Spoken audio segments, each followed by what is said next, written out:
collègues, la parole est à présent Monsieur Stéphane Lenormand pour le groupe Liberté Indépendant Outre-mer et Territoires. Bien, Madame la Présidente, Monsieur le Premier ministre, Mesdames, Messieurs les ministres, chers collègues, nous vivons une situation politique inédite, pour ne pas dire presque une anomalie démocratique, puisque ce gouvernement affronte une première motion de censure, alors même qu'il n'est pas encore totalement constitué. Le scénario était pourtant écrit par d'éminents stratèges aidés de brillants communicants, feuilletonner la composition du gouvernement et tirer cette séquence pour montrer que le président reste le maître du jeu politique. Mais cette belle stratégie a été percutée par un mouvement de colère agricole de grande ampleur. Le maître des horloges s'est heurté à la réalité d'un pays fracturé, j'y reviendrai. Monsieur le Premier ministre, j'ai entendu votre volontarisme, l'action, l'action, l'action. Mais depuis 4 semaines, c'est plutôt l'attente, l'attente, l'attente. En effet, près d'un mois après la démission d'Elisabeth Borne, plusieurs champs ministériels restent désespérément vacants, dans une sorte de latence du pouvoir. Pas de ministre du Logement, alors que nous traversons une crise structurelle et que nos concitoyens nous disent leurs difficultés à se loger. Nous avons entendu vos propositions sur la simplification et l'accélération des procédures. Cela suffira-t-il à enrayer la crise ? Quid des modifications que vous entendez apporter à la loi SRU ?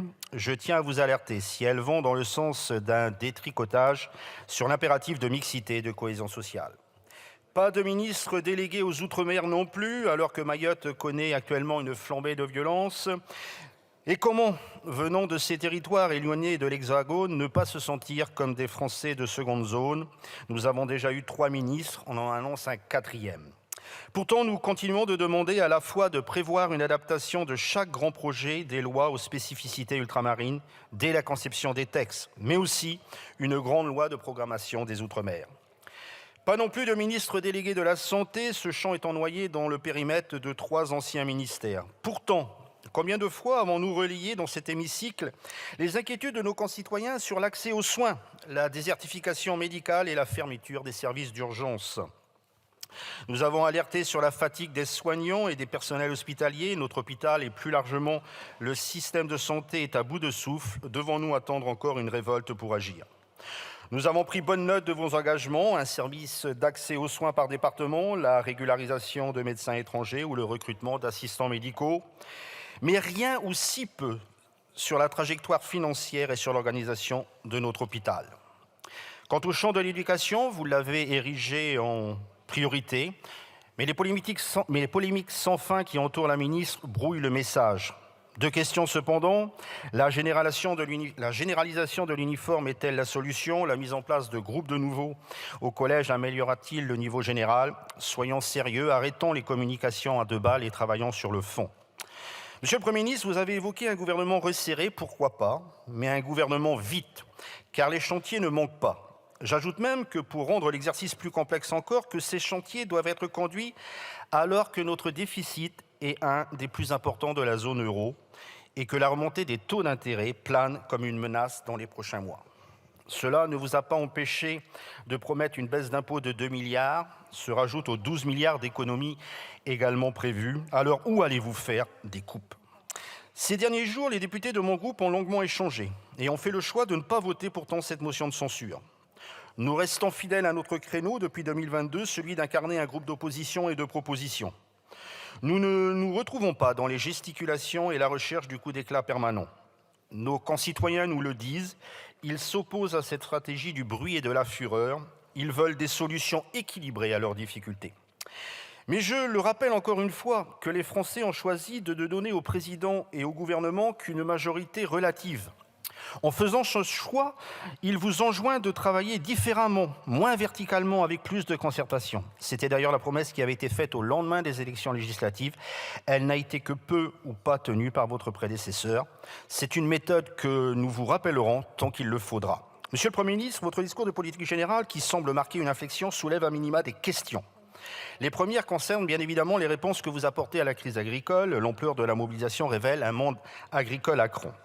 Les députés de mon groupe ont pourtant alerté ces derniers mois sur l'amoncellement des normes, sur l'enfer administratif des aides PAC, sur les conséquences du dérèglement climatique et la multiplication des crises. Je pense notamment à la grippe aviaire sur laquelle s'était mobilisé mon collègue David Topiak.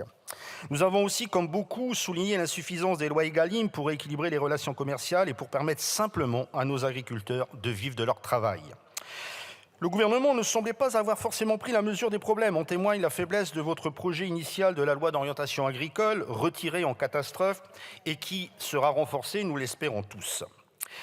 Depuis, nous avons pris connaissance de vos propositions ces derniers jours pour éteindre l'incendie. Dans ce contexte inflationniste actuel, votre recul sur le GNR est un soulagement bienvenu.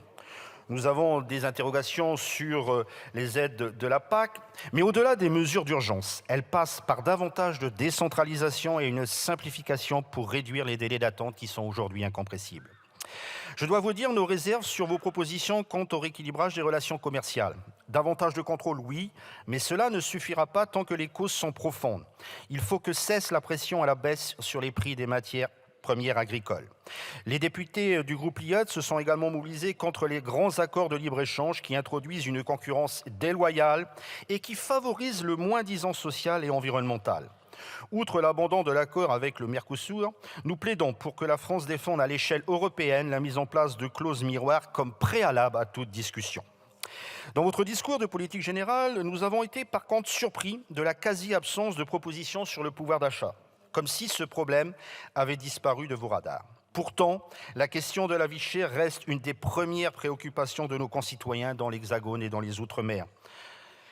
L'inflation ralentit, certes, mais les prix ne baissent pas vraiment. À ce titre, j'ai une question simple. Nous avons obtenu de votre prédécesseur un élargissement du chèque carburant aux Français des classes populaires et moyennes qui utilisent leur voiture. Bien qu'il ait été inscrit au budget 2024, il a été en partie remis en cause par le ministre de l'Économie. Ma question est donc simple, Monsieur le Premier ministre, quand cette mesure entrera-t-elle en vigueur ? Poser la question du pouvoir d'achat, c'est aussi poser la question des salaires. Nous avons relevé votre volonté, et nous la soutenons, de désmicartiser le pays.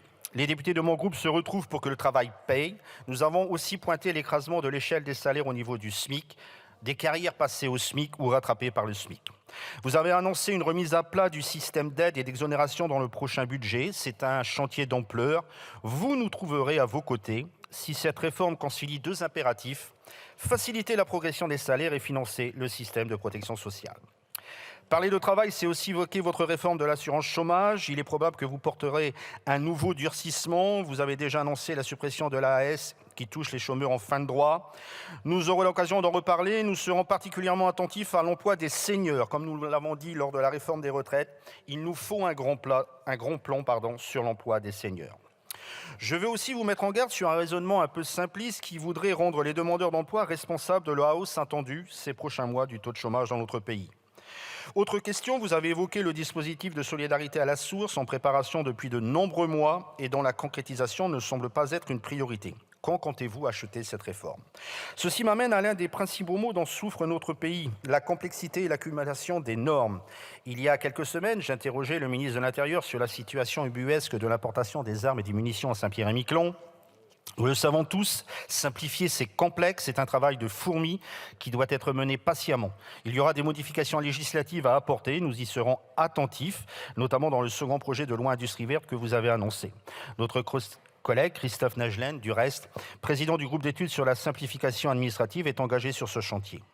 Un autre grand mal de notre pays est son extrême centralisation, cette pratique si verticale du pouvoir qui renforce le sentiment d'éloignement que ressentent les Français. Il faut décomplexifier, tout comme il faut décentraliser et déconcentrer notre pays. Il faut aller jusqu'à différencier et adapter les normes dans l'Hexagone comme dans les Outre-mer. Je pense aussi à la Corse, où un processus pour davantage d'autonomie est en cours de discussion. Il doit aboutir dans les prochains mois à une réforme constitutionnelle. C'est à ce prix que nous combattrons à la fois la défiance et la montée du sentiment d'injustice qui traverse notre pays et qui accroît les fractures. Les Français ont le sentiment d'un pays à deux vitesses. D'une école à deux vitesses, d'un hôpital à deux vitesses, d'un pays qui n'est plus le même selon l'endroit où l'on habite, selon le milieu d'où l'on vient. Monsieur le Premier ministre, votre tâche est ardue, le contexte est difficile, et vous êtes aujourd'hui le chef d'orchestre d'une majorité relative. Personne, ni aucun groupe, n'a la vérité absolue. À vous donc d'écrire une partition au nom de l'intérêt général de tous les Français et les Françaises, avec l'écoute et le respect de la diversité politique qui s'exprime dans cet hémicycle et qui traduit aussi les fractures de notre pays. Je vous remercie. Je vous remercie, mon cher collègue. La parole pour le groupe Renaissance est à Madame